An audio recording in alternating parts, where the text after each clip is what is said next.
So, the Commander General, United States Army, Africa, Brigadier General Eugene Lebu,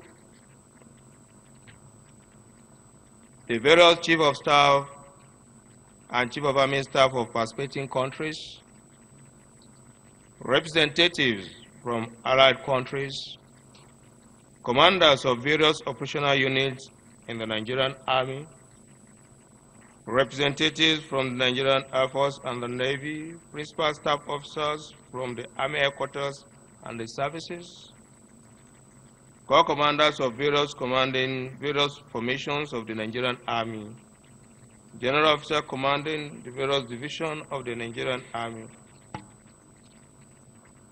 representatives from other security intelligence agencies in Nigeria, members of the academia, moderators and discussants, senior military officers both serving and retired, distinguished participants and invited guests, gentlemen of the press, ladies and gentlemen. It is my great pleasure to once again welcome you all on behalf of the President, Federal Republic of Nigeria, President Muhammadu Buhari, to this auspicious occasion. I wish to first of all express gratitude to the United States of America through the United States Army Africa for giving the Nigerian Army the privilege to co-host this year's summit.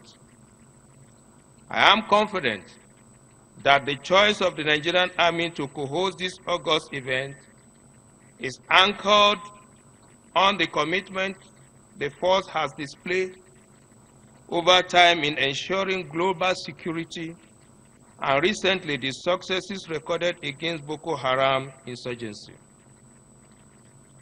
I have no doubt that there are many lessons to be learned from the commendable effort of the Armed Forces of Nigeria in the fight against terrorism.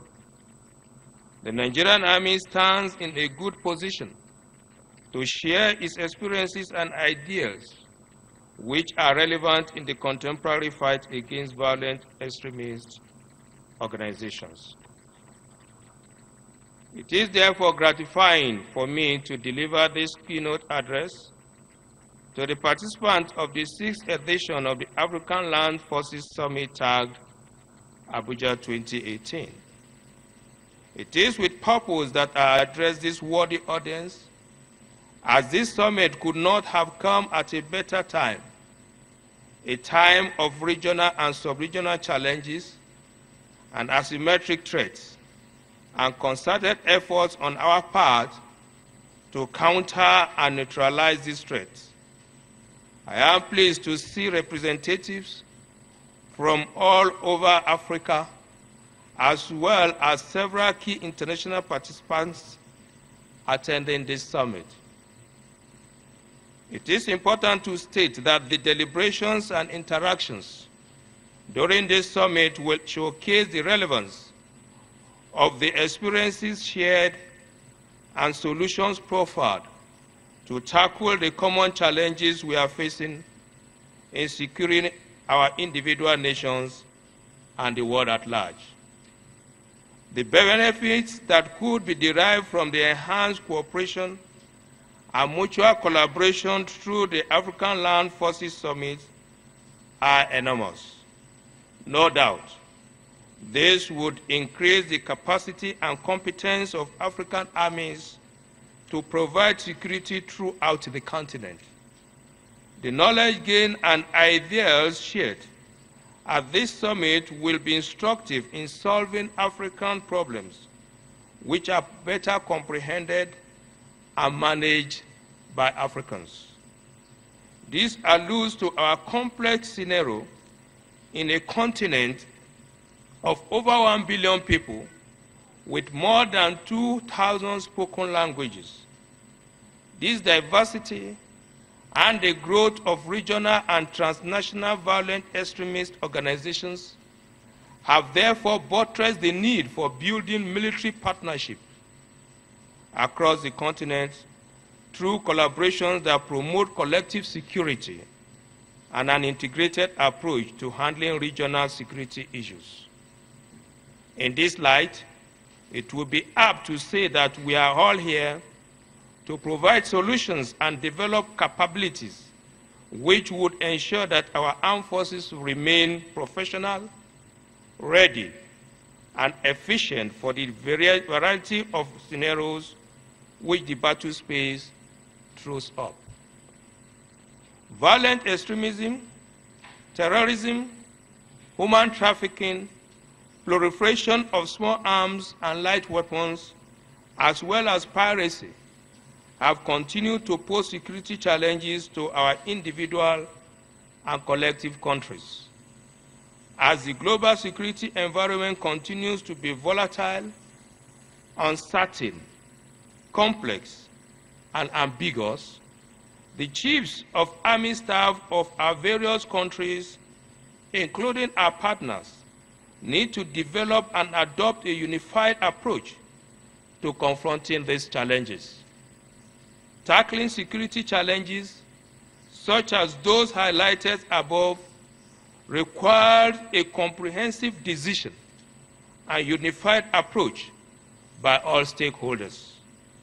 Therefore, there is a need for sincere and active collaboration between all stakeholders to strangulate sources of funding, weapons, and groups that pose or have the potential to pose security challenges at national, regional, or continental levels.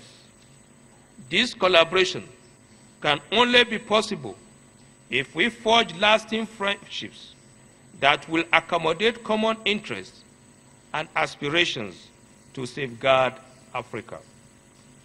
The Armed Forces of Nigeria has gained tremendous success in the fight against Boko Haram. These successes were largely due to the evolution of various operational concepts and techniques backed by unflinching support from the government and the populace in checkmating the indigenous techniques of the terrorists. I believe the Chief of Army Staff during plenary will shed more light on this, and with a view to availing the concept to other countries having similar challenges. I therefore urge open and frank discussions to consolidate our current approach and enable us correct our shortcomings, as well as perfect what we are doing right.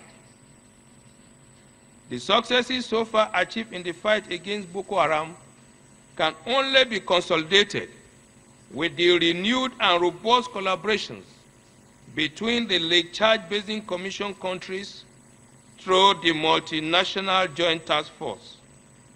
These countries have understood the negative impact of Boko Haram on their individual countries and our collective security, which has informed our collective resolve to deal with the menace. It is gratifying to state that the collaboration has denied the terrorists safe haven in the Lake Chad Basin countries, leading to their routing and defeat. Therefore, I urge other sub-regional and regional countries to emulate the template of the multinational Joint Task Force and apply it as appropriate towards ensuring a secured Africa. I have no doubt that this summit will create bonds and better understanding that will forge a common front towards tackling insecurity in Africa. To this extent, we will need to acquire the fight capability through training, intelligence sharing, and acquisition of equipment. Otherwise, our end state of defeating violent extremism organization will continue to elude us. I therefore encourage more collaboration among our various countries in terms of joint training, exchange programs, exercises, and intelligence sharing. Ladies and gentlemen,